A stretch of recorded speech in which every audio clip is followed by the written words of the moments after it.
I feel like a college party or something like that. It's perfect.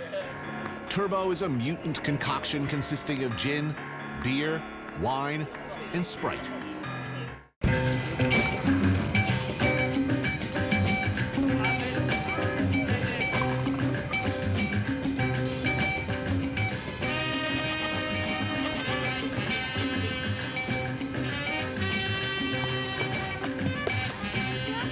Admit it, you hear the name Ethiopia and you think starving children with distended bellies. You think dust and famine and despair so awful, you frankly don't want to even think about it anymore. But take a look. Addis Ababa, capital city of Ethiopia. A cool, high-altitude urban center that will both confirm and confound expectations.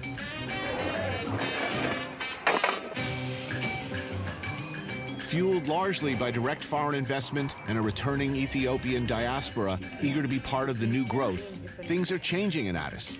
It's one of the fastest growing economies in the world.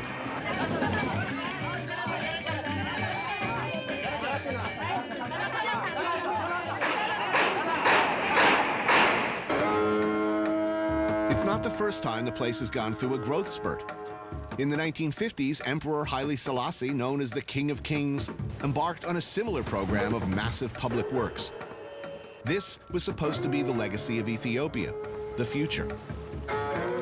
But the next time Ethiopia found itself in the headlines, it was for this. And for many of us, that was the end of the story.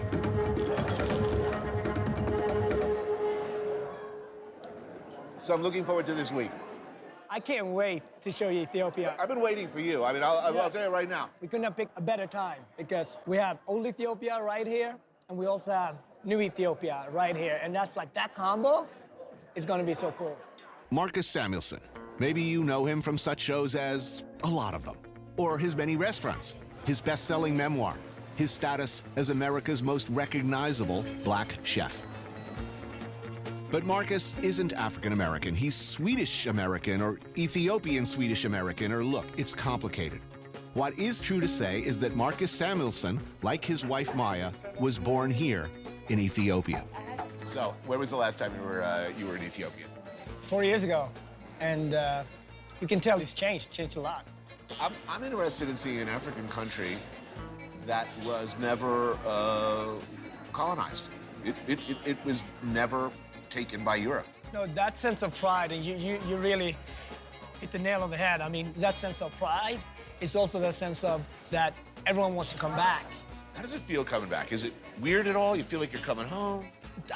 It is weird, but end of the day, I always love it. I miss it. One foot of me is like just Ethiopian, but then the other foot is just so Swedish or American at this point, right? You do not speak the language here, Amharic or any of the dialects. No.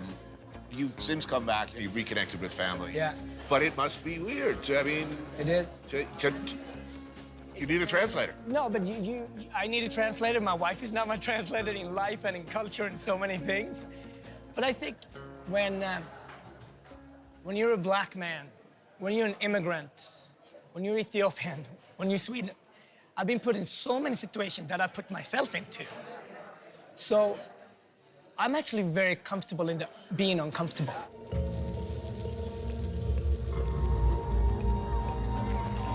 In the 1970s, Ethiopia was hit with a tuberculosis epidemic. Marcus, his older sister Fante, and his mom were all stricken with the disease. With no possibility of medical attention in their village, facing the almost inevitable death of both her children, Marcus's mom set out on foot with her daughter at her side and 2-year-old Marcus on her back, walking 75 miles to the Swedish hospital in Addis. Against all odds, they made it. Marcus and Fantai recovered. Their mother did not.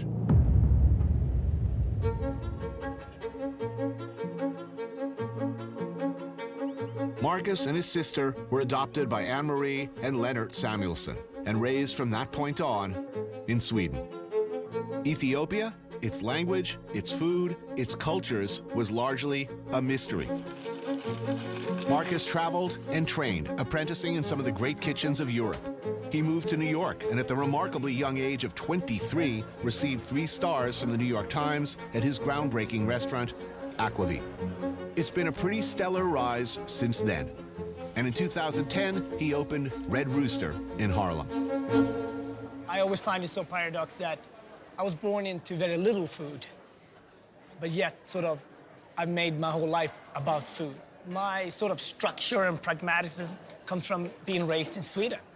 And my sort of vibrancy and warmth to cooking and field-based food that I love comes definitely from here.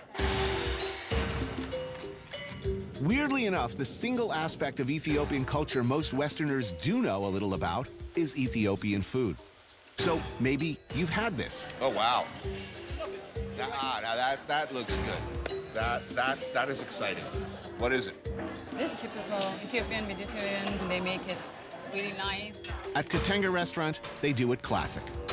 Injera bread, that's Ethiopian 101. I mean, when you think about Ethiopian food, right, the foundation is really the injera bread. It's not just food, it's an implement. Yeah. We're having bianetu, a selection of stews, or wats as they're called around here.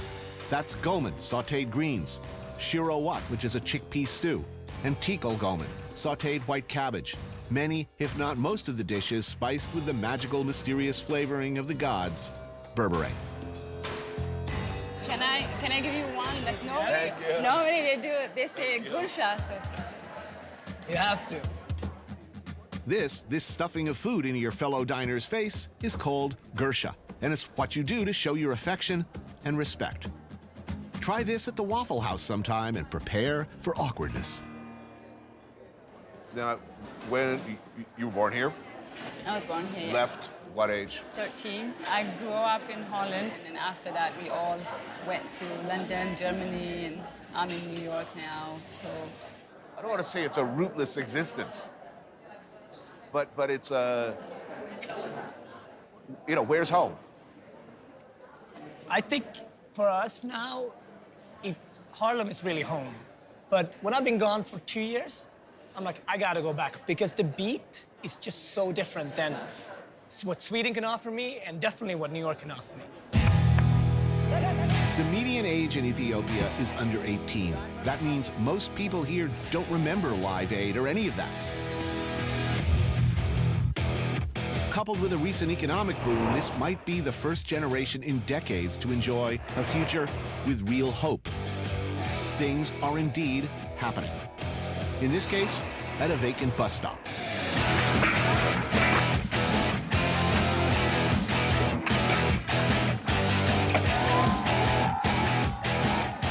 They're Dogtown, man. They're the next generation of Dogtown in Africa, man. A few years back, a couple of Ethiopians who'd been living abroad returned to Addis with some skateboards.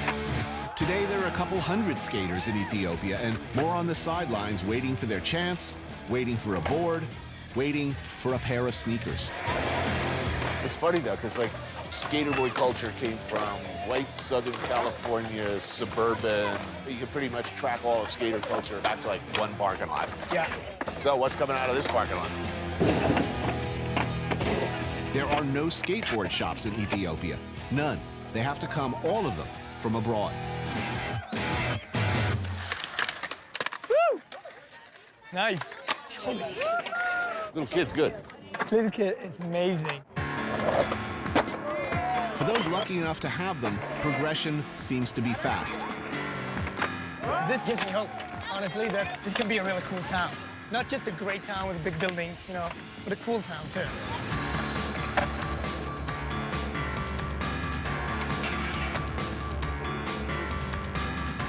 For skater boys and television hosts alike, the thing to do in late-night Addis is something called turbo and tips. I feel like a college party or something like that. It's perfect. Turbo is a mutant concoction consisting of gin, beer, wine, and Sprite. What's the first rule of drinking? Don't mix. Ebenezer Temeskin, Adizu Halimichael, and Buzeo Julien founded Ethiopia Skate, the grassroots skating community that grew up in the parking lots around Addis. Sean Stromso is a founding member who's been documenting the group. All right, man. My first turbo. Cheers.